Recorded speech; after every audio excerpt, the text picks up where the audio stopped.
Have you ever wondered about those books? I know the ones, those legendary volumes shrouded in secrecy, like those whispered about texts, rumored to hold knowledge so powerful it could reshape the world as we know it. Yeah, those historical texts that seem to carry an almost dangerous aura about them, a promise of really profound insights, but always with that hint of risk or a potential cost.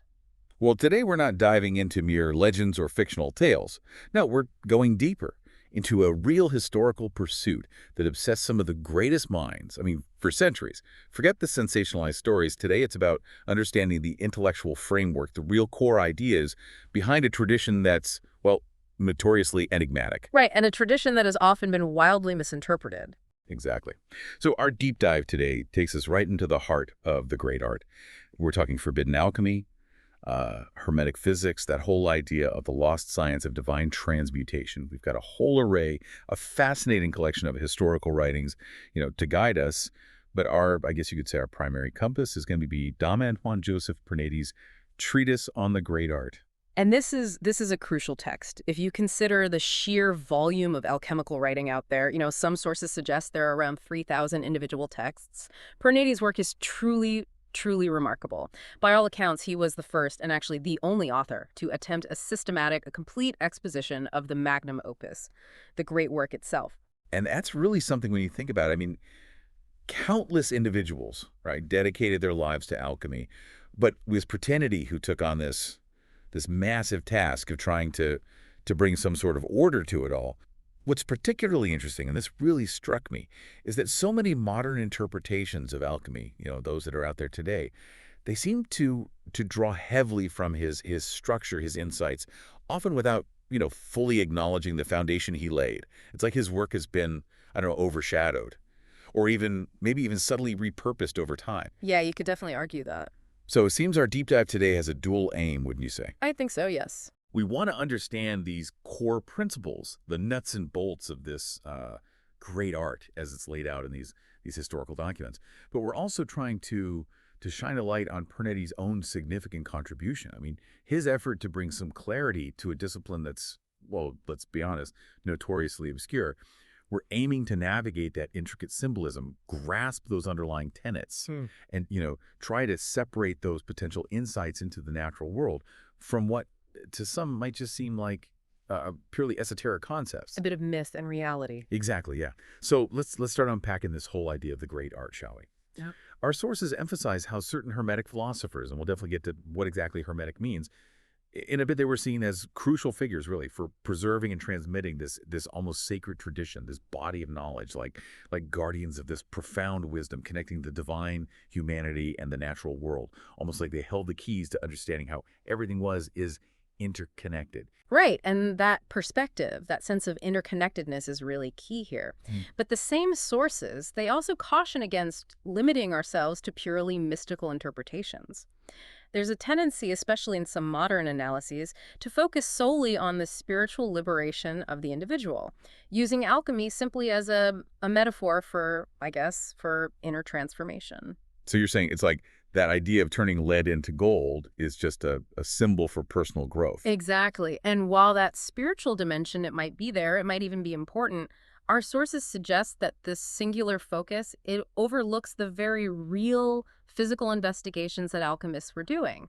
They weren't just, meditating and reflecting, they were experimenting, they were getting their hands dirty, trying to understand the material world through their own particular lens. It makes you think, in a way, about how that quest for a fundamental substance, it echoes, even if in a different way, in later scientific developments like atomic theory. Right. But the methods were very, very different. Absolutely.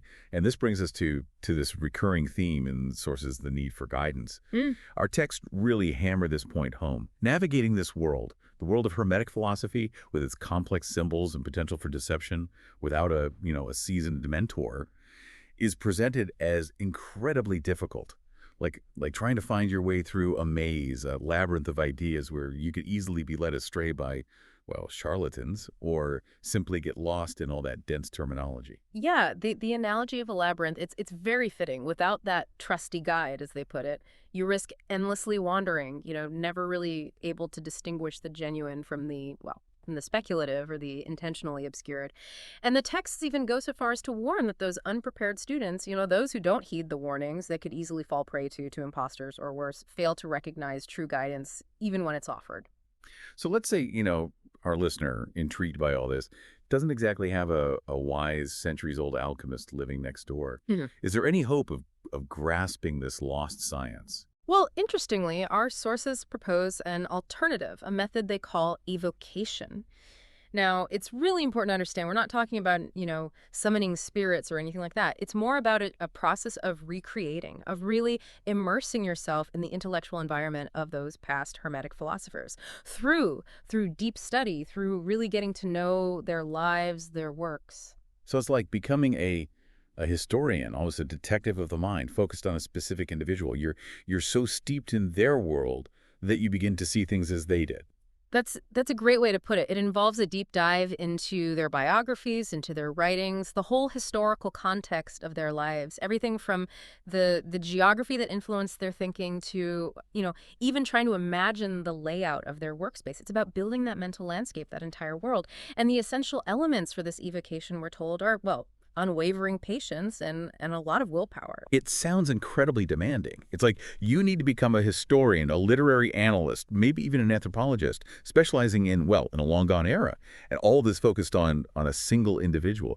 But even with all that, isn't there a risk, a real danger of interpreting these historical texts through our modern lens, of missing their original meaning, even with all that immersion? You're right. It's a real risk, and it's one that the texts themselves acknowledge. That's why they emphasize the importance of aligning yourself, not just intellectually, but, even your beliefs, your thoughts, your habits, aligning them with those of your chosen master. You have to, as much as possible, adopt their worldview, understand what they considered valid knowledge, even if it goes against, well, what we know today. It's fascinating, almost counterintuitive, wouldn't you say? To understand a science that we might consider flawed or outdated, you have to embrace those flaws, those outdated ideas. You do. And the idea is you need to grasp those foundational principles, the building blocks upon which they constructed their understanding of the cosmos.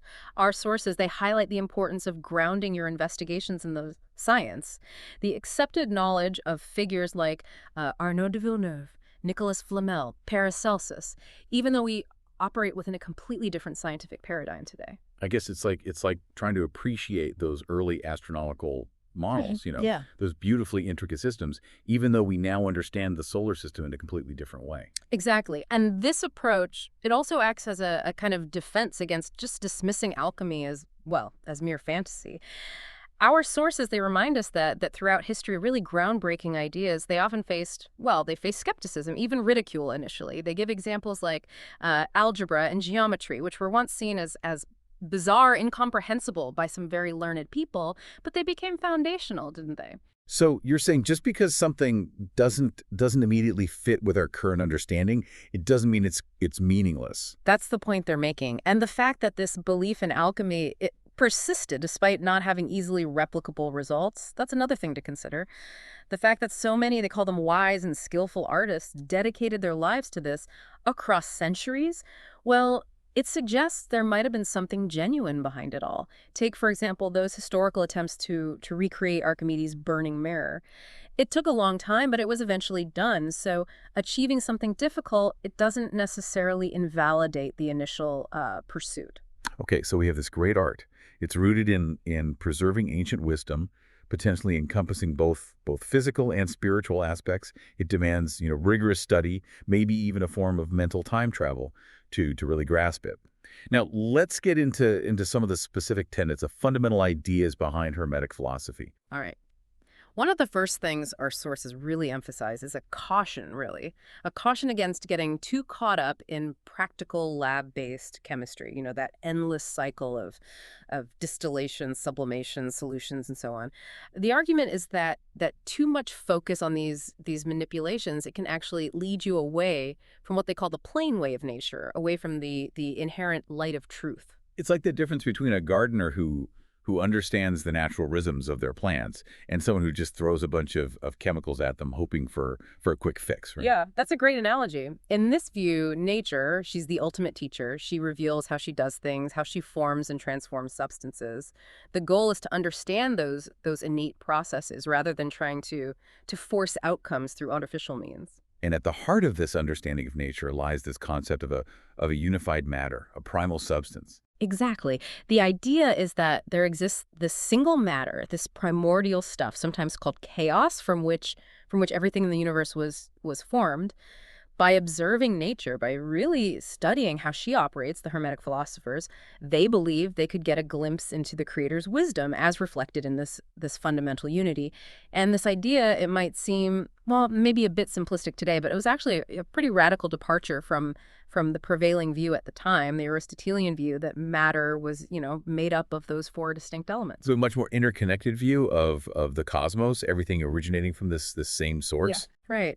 And our sources, they point out something quite remarkable. The consistency of certain core principles across different ancient civilizations, Egyptian, Arab, Greek, others.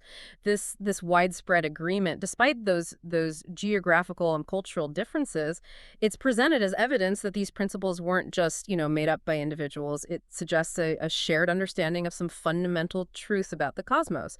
They also mention the historical suppression of alchemical texts, like by Diocletian, perhaps hinting at how significant or even potentially powerful these ideas were perceived to be. It's like finding similar patterns in myths from completely different cultures. Right. Yeah. Suggesting some deeper shared human experience or understanding. Exactly.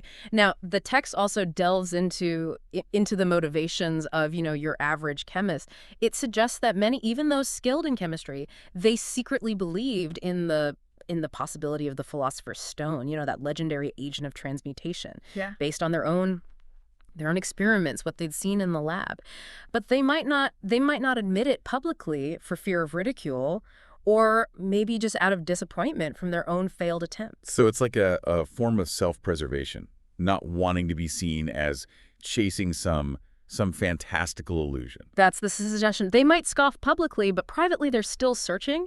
And when those searches inevitably end in failure, well, that wounded pride, it might lead them to actually attack the very idea, the possibility of what they couldn't achieve. So it creates this atmosphere of skepticism, even among those who might have initially believed. Right. Now, how does this contrast with the approach of Hermetic philosophy? What's the core difference? Well, Hermetic philosophy, we're told, it works with what they call a gentle, benign agent.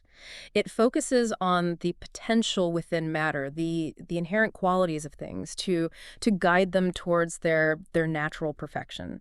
Following nature's own processes. This is contrasted with conventional chemistry, which often involves breaking things down, decomposing what's already perfect. So one is about nurturing, about bringing out what's already there, and the other is more about breaking things apart. You got it.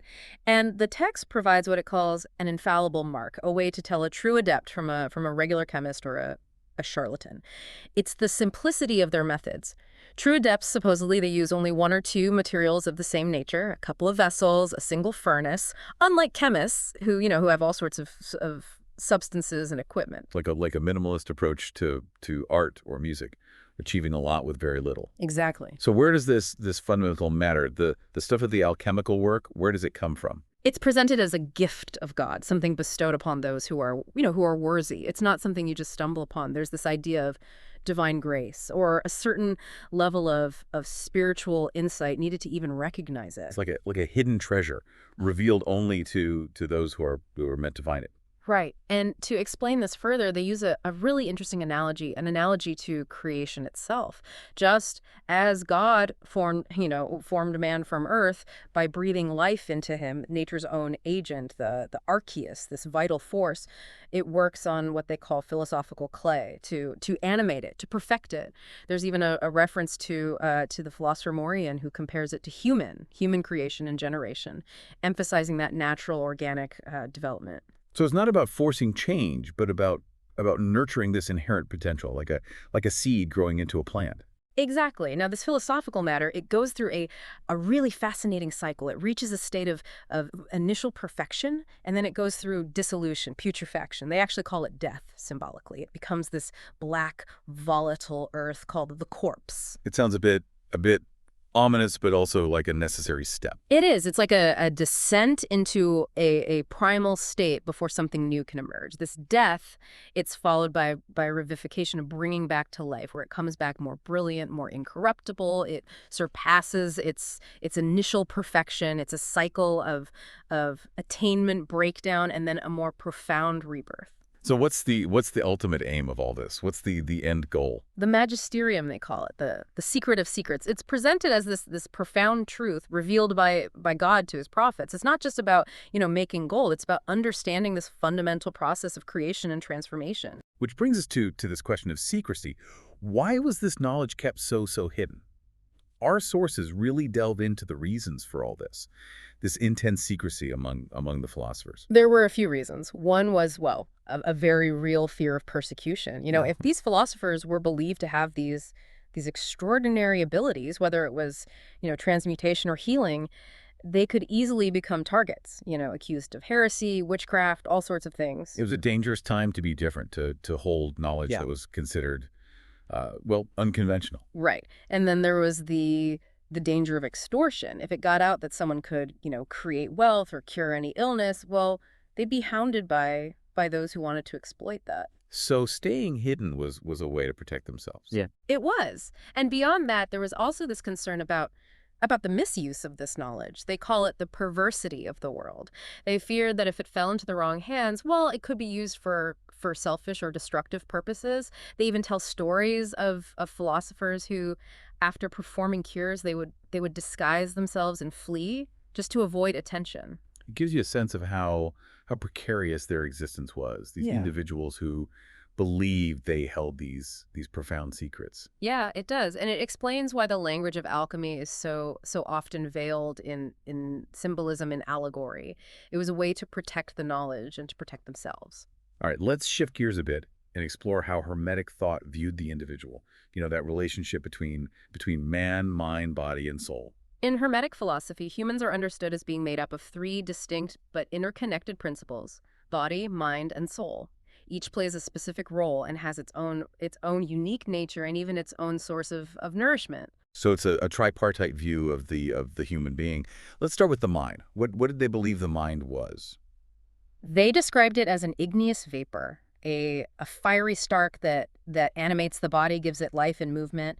It's been compared to the Kabbalistic astral body or the spiritist perispirit, like a kind of energy field or an intermediary substance. Its job is to act as a link between the soul and the body. But it's also noted that the mind, it can act independently, driven by its own fantasies and inclinations, sometimes even going against the soul's directives. So the mind, it's what gives us vitality, but it's not necessarily the source of reason or moral will. Right. That's attributed to the soul. But before we get to that, it's interesting to look at how each of these three principles is nourished. The body, being physical, it draws its sustenance from the purest elements of the three kingdoms of nature: mineral, vegetable, and animal. The mind, being more subtle, it's nourished by what they call the spirit of the universe, the quintessential essence of things. And the soul, being the most refined, it connects directly to the divine light. It's a hierarchy of nourishment, each part of us drawing from a source that matches its nature. Exactly. The physical body, it's actually viewed as a principle of death. It's likened to that formless, cold, dark mass from which the world was created, representing shadows, decay. In contrast, the mind, while it comes from this material realm, it's animated by the Spirit of God, what's described as that which moved upon the waters in Genesis. It's what gives it heat, movement, life, the power of generation. It's possibly linked to that universal and particular agent, or the archeus, that vital force we talked about earlier. So the mind is matter that has been, enlivened by this this divine spark. That's the idea. And the quality of the materials that make up the body, it actually affects the mind's ability to function. They use the analogy of a king's dwelling. Even a great king can't display his glory if his palace is crumbling and unworthy. In the same way, a coarse, overly material body, it can hinder the mind, prevent the soul from fully expressing itself. It's that old adage, a sound mind and a sound body, but taken to a whole new level. Exactly.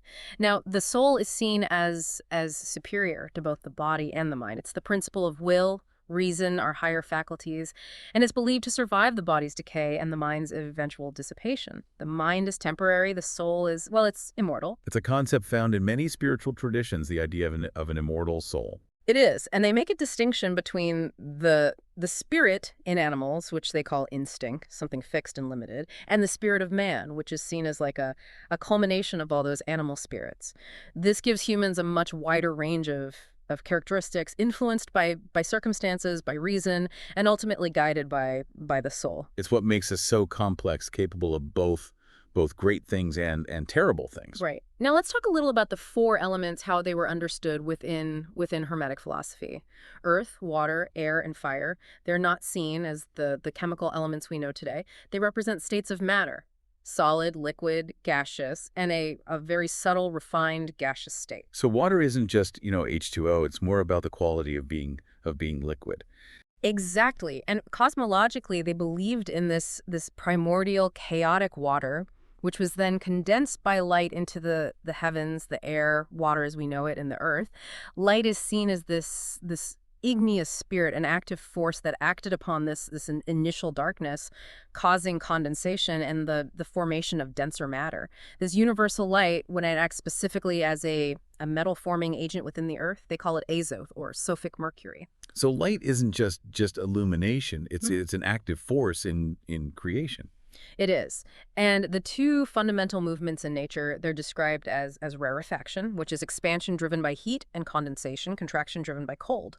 These two forces, they're seen as the cause of all generation, growth, accumulation in the natural world. Earth, water, and air, they're basically the same matter, just in different states of density and refinement. It's a dynamic view of matter, constantly in flux, constantly changing. And the sun, of course, is seen as the primary source of light, radiating its vitalizing influence on the earth. The mind, as we talked about, it's that link, the bond between the soul and the body.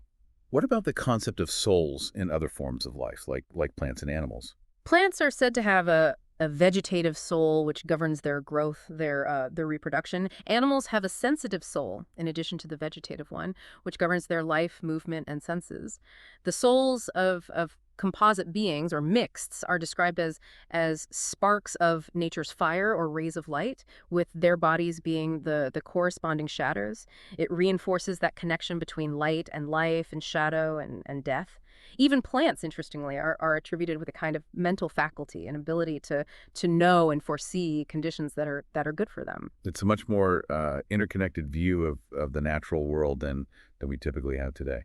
It is. And finally, they touch on the principle of return, the idea that everything ultimately returns to its source. Everything exists in a state of potentiality before taking form, and eventually goes back to where it came from, like rivers flowing into the ocean. This concept is even linked to Pythagoras' idea of the transmigration of souls, this whole cycle of existence. And all this, they emphasize, it's not random. Yeah. It's governed by weight, measure, and infinite wisdom. It's orderly. There's intelligence behind it. It's a really grand vision of the universe and our place within it. Now let's move to the heart of alchemy, the alchemical process, the magnum opus. Where do you even begin this great work? The foundation, according to alchemical theories, lies in what they call the first matter, the prima materia. It's also called Hyal, the cosmic ether, even the grand talisma of Hermes.